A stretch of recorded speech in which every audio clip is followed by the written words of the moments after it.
મિત્રો, આજે વાત કરીશ ક્રેડિટ કાર્ડ માટે. જેનું સિબિલ સ્કોર 0 છે, -1 છે, હપ્તા બાઉન્સ છે, સિબિલ બહુ જ ખરાબ છે, પણ એને સિબિલ સુધારવો છે. એના માટે ક્રેડિટ કાર્ડ કેવી રીતે લઈ શકીએ એના માટે હું વાત કરીશ. મિત્રો, તમે જે ભૂલ કરેલી છે, ભૂતકાળમાં જે કંઈ ભૂલ કરેલી છે, કે પૈસા ત્યારે નહોતા, આવક નહોતી, તમારા હપ્તા બાઉન્સ થયેલા છે, કંઈ વાંધો નથી. હવે જો તમારે રેગ્યુલર કરવું હોય તો તમે કરી શકો છો. એ ક્રેડિટ કાર્ડ લઈને તમે કરી શકો છો. એટલે જનરલી વાત કરું તો 2 રસ્તા છે. પહેલું કે તમે ગોલ્ડ લોન લઈ શકો છો. પણ તમારી પાસે જો ગોલ્ડ ના હોય તો તમે ક્રેડિટ કાર્ડ લઈને સિબિલ સ્કોર વધારી શકો છો. ક્રેડિટ કાર્ડ લેવા જશો ને ત્યારે પણ તમને ઇશ્યુ સિબિલ ખરાબ છે.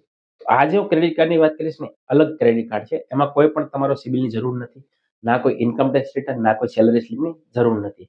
ખાલી પાન કાર્ડ, આધાર કાર્ડ હશે ને તો પણ તમે આ ક્રેડિટ કાર્ડ લઈ શકો છો. ક્રેડિટ કાર્ડના ફાયદા પહેલા હું બતાવીશ. ફાયદાની વાત કરું ને તો પહેલા કોઈ જોઈનિંગ ફી નથી.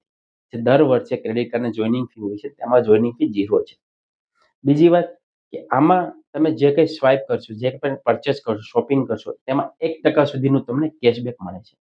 કાર્ડ માટેની જે અમુક કન્ડિશન છે, જેમ કે તમે જે કંઈ એફડી રાખો છો એ એફડી ઉપર તમને 7% સુધીનું એફડીનું ઇન્ટરેસ્ટ મળે છે.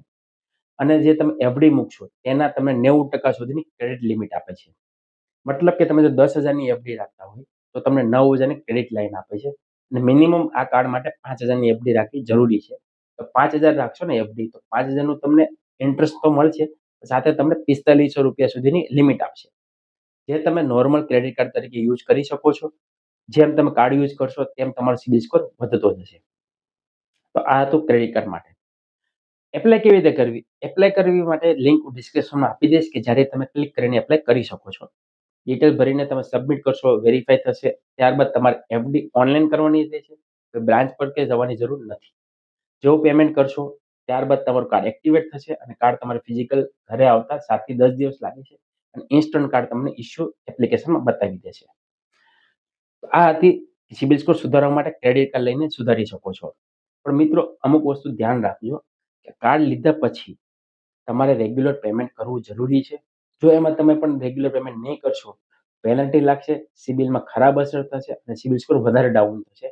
અને તમે એફડી રાખેલી છે તેના પણ અસર થઈ શકે છે. બીજી વાત, આ ક્રેડિટ કાર્ડની જે લિમિટ છે એ તમે જે પણ એફડી રાખશો એ એફડીના 90% સુધી આપશે.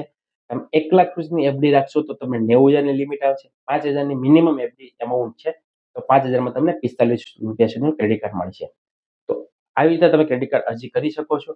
વધુ માહિતી માટે કોમેન્ટ કરજો. આવી કોઈ અવનવી માહિતી તમારે જોઈતી હોય, ક્રેડિટ કાર્ડ કેવી રીતે સુધારવો, ક્રેડિટ કાર્ડ શું છે, સિબિલ રિપોર્ટ કેવી રીતે રીડ કરવો, લોન કેવી રીતે લેવી, એવા કોઈ પણ તમને સવાલ હોય ને તો કોમેન્ટ જરૂર કરજો અને અમારી ચેનલને ફોલો કરજો, જ્યાં તમને આવી રેગ્યુલર અપડેટ ઇન્ફોર્મેશન મળતી રહેશે. તો મળીએ નવા વિડીયોમાં નવા ટોપિક સાથે. ત્યાં સુધી ધન્યવાદ. જય હિન્દ, જય ભારત.